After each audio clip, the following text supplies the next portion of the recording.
जय श्री राम मित्रों।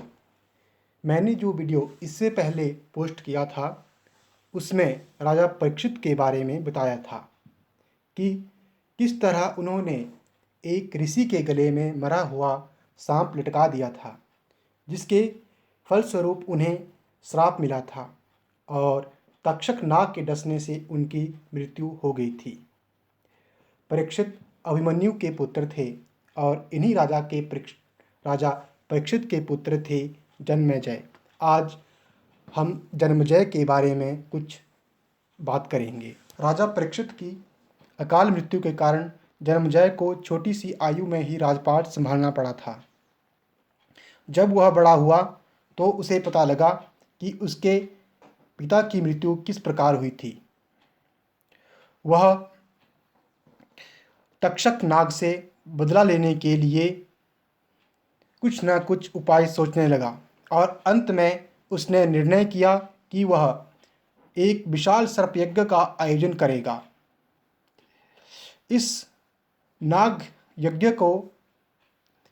यज्ञ में संपूर्ण नागवंश और नागों की अनेक प्रकार की प्रजातियां नष्ट हो जाएगी। ऐसा सोचकर उसने नाग यज्ञ का आयोजन किया और विभिन्न प्रकार के नागों का आह्वान भी करने लगा।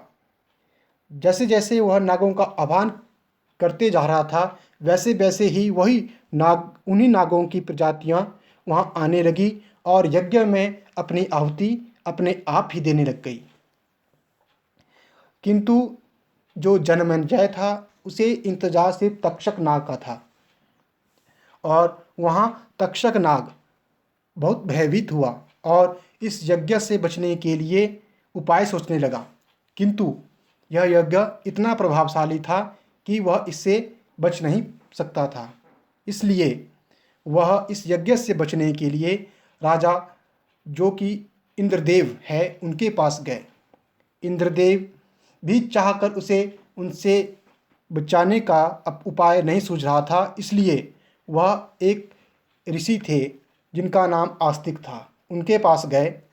इन आस्तिक के पिता एक ब्राह्मण थे और इनकी माता एक नाग कन्या थी। राजा इंद्र के कहने पर आस्तिक ऋषि जन्मेजय के पास गए और कहने लगे, आपके पिता के साथ जो हुआ वो ठीक नहीं था, परंतु क्या किसी एक प्राणी की गलती की वजह से उसके समस्त कुल व प्रजाति का विनाश कर देना उचित है? आस्तिक ऋषि ने राजा से यज्ञ को तुरंत ही समाप्त कर देने का आग्रह किया।